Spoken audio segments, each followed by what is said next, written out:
Qu'il soit imprimé sur papier, électronique sur écran ou audible en streaming, le livre apparaît comme un caméléon qui s'adapte à son environnement pour survivre et se faire connaître. Car publier et distribuer un livre n'est plus aussi difficile et coûteux qu'auparavant. Rejoignez-moi dans ce tour d'horizon des tendances qui permettent un renouveau du livre, véritable vitrine du savoir. Bonjour, je suis Constantino de Miguel, bienvenue sur la chaîne du groupe Prime.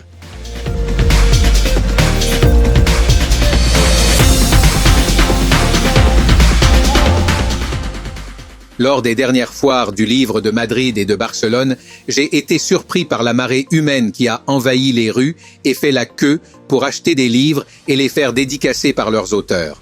Jamais autant de livres n'ont été vendus en Espagne. L'année dernière, plus de 92 000 titres ont été publiés et près de 70% d'entre eux étaient sur papier. Toutes les heures, 10 nouveaux livres sont publiés en Espagne. Aussi surprenant que cela puisse paraître, selon un baromètre officiel, les Espagnols lisent plus de livres, 68%, que de sites web, 61%, ou de réseaux sociaux, 57%. Depuis l'invention de l'écriture, les livres ont été utilisés pour raconter des histoires, enseigner, divertir et bien plus encore. Mais à l'ère numérique, comment le livre s'adapte-t-il à un monde où l'information est omniprésente ? Le livre est-il toujours pertinent en tant que moyen de partage des connaissances ? Au vu des données, la réponse est un oui retentissant. Le livre a su s'adapter et évoluer avec les nouvelles technologies, dont l'intelligence artificielle qui, par exemple, est utilisée pour savoir quels sont les sujets qui captivent le plus le public. Parlons tout d'abord des livres imprimés sur papier. Les données montrent que la plupart des gens préfèrent encore les livres imprimés. Selon l'Association of American Publishers, 81% des adultes américains préfèrent lire des livres imprimés plutôt que des livres électroniques. La sensation tactile de tourner les pages, l'odeur du papier et la possibilité de collectionner et d'exposer les livres dans une bibliothèque personnelle ne sont que quelques-unes des raisons pour lesquelles beaucoup préfèrent encore les livres papier. En outre, l'impression à la demande a réduit les coûts de production et de stockage, permettant aux auteurs indépendants de publier leurs livres sans avoir besoin d'une grande maison d'édition. Deuxièmement, les livres électroniques ont connu un véritable essor ces dernières années. Le Pew Research Center nous apprend que 28% des adultes américains ont lu un livre électronique au cours de l'année écoulée.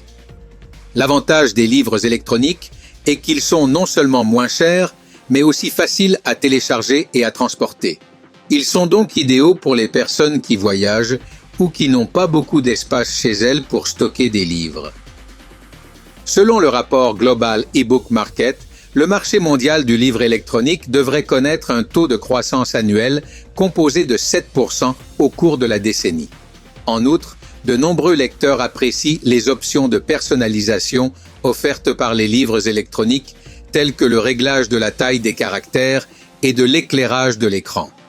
Ils ont également la possibilité d'acheter et de télécharger des livres instantanément. La technologie a également permis aux livres électroniques de devenir plus interactifs et multimédia. Grâce à la réalité augmentée et aux livres numériques enrichis, les lecteurs peuvent vivre des expériences de lecture plus immersives et attrayantes que jamais. La littérature académique devient de plus en plus électronique et s'appuie sur des médias audiovisuels. Les livres sur la médecine ou l'architecture, par exemple, sont enrichis de vidéos et d'animations pour faciliter la compréhension. Les livres audio continuent de connaître une popularité lente mais constante, permettant aux lecteurs d'écouter des livres tout en menant d'autres activités telles que la conduite ou l'exercice, ce qui leur permet d'utiliser leur temps de manière plus efficace. Certains auditeurs préfèrent la voix d'un narrateur ou d'un présentateur et trouvent que cela les aide à se concentrer et à mieux retenir les informations. En ce qui concerne le profil des consommateurs de livres audio, il convient de noter que le pourcentage de femmes et le pourcentage de personnes âgées de 18 à 44 ans sont les plus élevés. Selon l'Audio Publishers Association, les ventes de livres audio aux États-Unis ont augmenté de près d'1% chaque année de la pandémie. En Espagne, le nombre d'auditeurs de podcasts et de livres audio en espagnol augmentera de 30% par an au cours des 3 prochaines années, pour atteindre près de 27 millions d'utilisateurs en 2026. Comme dans le monde de la musique et de la création de contenu en général, la publication d'un livre n'a jamais été aussi facile et bon marché. L'industrie de l'édition est devenue plus accessible aux auteurs grâce aux plateformes d'auto-édition telles que Amazon Kindle Direct Publishing et Smashwords. Elles ont démocratisé l'édition en permettant à quiconque de publier son livre en ligne et d'atteindre un public mondial.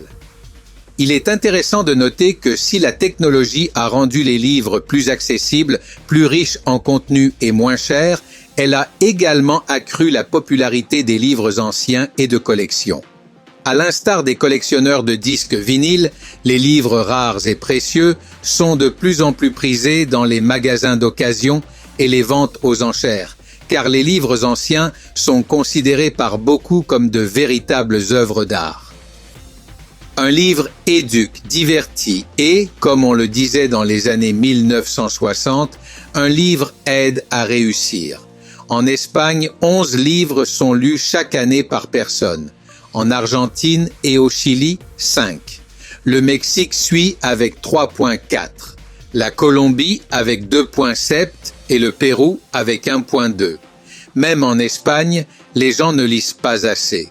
Pour atteindre la connaissance, le bonheur, la paix ou le succès, il faudrait lire en moyenne 20 livres par an. Bill Gates lit 50 livres par an, et on peut dire qu'il a réussi. Quoi qu'il en soit, l'important est de lire ou d'être lu. Merci beaucoup d'être resté jusqu'à la fin de cette vidéo.